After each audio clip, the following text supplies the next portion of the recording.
ناظرین آپ جانتے ہیں کہ دنیا کی جو بڑی بڑی ویلفیئر اسٹیٹس ہیں وہاں پر سماجی تحفظ حاصل ہے اور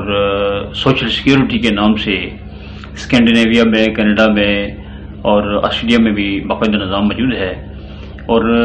بیسیکلی اگر دیکھا جائے تو جو ویلفیئر اسٹیٹ کا کنسیپٹ ہے وہ آپ دیکھتے ہیں کہ خلافت راشدہ کا نظام تھا، اور اسی کو کاپی کرتے ہوئے مختلف ممالک جو ہیں وہ یہ کہتے ہیں کہ it is the system derived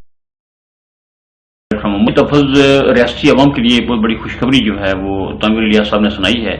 جب سے آپ پرائم منسٹر بنے ہیں آپ بہت اچھے انیشیٹو لے رہے ہیں، اور یقینی طور پر جو کھاتا پیتا آدمی ہوتا ہے، جو خاندانی طور پر تگڑا ہوتا ہے، اس کی خواہشات یہ نہیں ہوتی کہ مجھے کچھ ملے۔ وہ ایسے منصوبے نہیں بناتا، ایسے قانون سازی نہیں کرتا کہ اسے اس کی ذات کو فائدہ ہو یا اس کے ساتھیوں کو فائدہ ہو، موقع کو غنیمت جان کر تو وہ ایسا نہیں کرتا، اپنے آپ کو بلکہ وہ عوام میں اپنے آپ کو ڈیلیور کرنے اور پھر یہ نیو انیشیٹوز کے لیے جو ہے وہ چارہ جوئی کرتا ہے۔ اور آزاد جموں کشمیر کابینہ نے سماجی انصاف قائم کرنے کے لیے سماجی تحفظ کی حکمت عملی کی منظوری دے دی ہے، اور یہ پالیسی مرحلہ وار نافذ عمل ہوگی اور 2030 میں مکمل ہوگی۔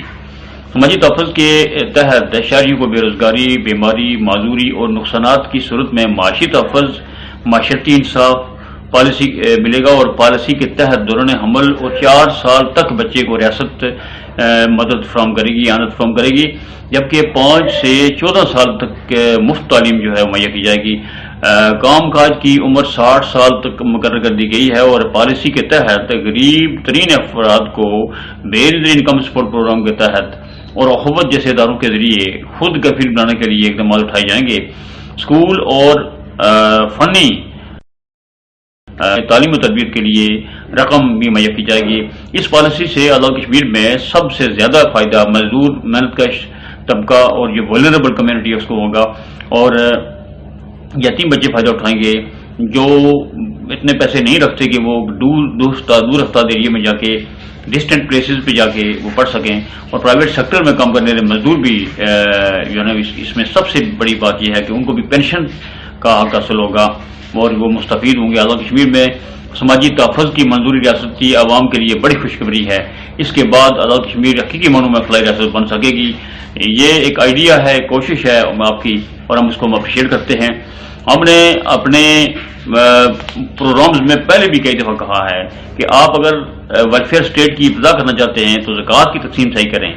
آپ ہر یو سی کی زکوٰۃ اسی جگہ جمع کریں، وہیں تقسیم کریں۔ یہ تو میں نے صدر عتیق صاحب کو بھی میں نے مشورہ دیا تھا 9 جولائی 2006 کو کہ آپ ہر تحصیل کی زکوٰۃ وہیں جمع کریں، وہیں تقسیم کریں، لیکن ان کے دور میں انہوں نے میرے کہنے پر گرین اینڈ فیلڈ کشمیر کا نعرہ تو ضرور لگا دیا، ٹیپٹا انہوں نے بنایا، گرین اینڈ فیلڈ کشمیر کا نعرہ بھی لگایا، لیکن چونکہ میں نے 23 تجاویز ان کو لکھ کے دی تھی، لیکن باقی جو عمل ہے وہ انہوں نے نہیں کیا، اور آزاد کشمیر کی بلکہ جو زکوٰۃ ہے وہ جمع کرنے اکاؤنٹ میں جاتی ہے، اس کا جو انٹرسٹ ریٹ ہے وہ تقسیم ہوتا ہے۔ کتنی بڑا گناہ ہے یہ، کتنے بڑے گناہ کا مرتکب ہو رہے ہیں یہ لوگ۔ اور ہماری جو تجاویز ہیں ابھی میں نے پی ایم آف پاکستان کو بھی 37 تجاویز بھیجی ہیں، جواب مجھے کوئی نہیں آیا، لیکن یہ ہے کہ بہرحال اپنی طرف سے ہم نے کوشش کی ہے۔ متعدد بار جو حکومتوں کو بھی ہم نے کوشش کی ہے کہ اس طرف ان کی توجہ کو منظور کروایا جائے۔ ہم نے مختلف تقاریب جو ہیں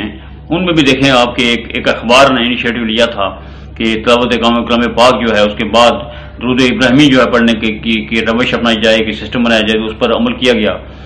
اور یہ بڑی بات ہے کہ تنویر الیاس صاحب نے اس پر عمل کیا۔ یہ ایک اخبار مظفرآباد کے ایک اخبار نے کیا تھا۔ جو مساجد کا جو بجلی کا بل ہے، مساجد کا جو بجلی کا بل ہے وہ انہوں نے معاف کرنے کا کیا۔ اس کے بعد 3000 روپیہ جو زکوٰۃ پورے سال کے بعد ملتی تھی اس کو کم کر کے دورانیہ کم کر کے انہوں نے 3000 روپیہ پر منتھ کیا۔ یہاں سے یہ ظاہر ہو رہا ہے کہ وہ اس ملک میں اس اسٹیٹ میں کچھ نہ کچھ کرنا چاہتے ہیں۔ یہ کم اور کسی سے کیوں نہیں ہوا؟ جو کھاتا پیتے گھرانے کا آدمی ہوتا ہے، جو تنخواہ نہیں لیتا، جو ڈیلیور کرنا چاہتا ہے، اس کی گفتگو سے ان کے انداز سے ہی پتہ لگ جاتا ہے کہ وہ کیا کر اس کے جو احکامات ہیں یا اس کی جو انیشیٹوز ہیں وہ بتا رہے ہوتے ہیں کہ he wants to deliver something. اب یہ ہے کہ ریاستوں کو پتا ہے کہ وہ ماں کا درجہ رکھتی ہے اور اپنے عوام کے لیے ماں کی طرح کی فکر مند بھی رہتی ہے۔ شرط یہ ہے کہ اس کے جو چیف ایگزیکٹو ہے وہ عوام کے بارے میں سوچنے والا ہو. اور یہ ہے کہ سب سے بڑی جو بات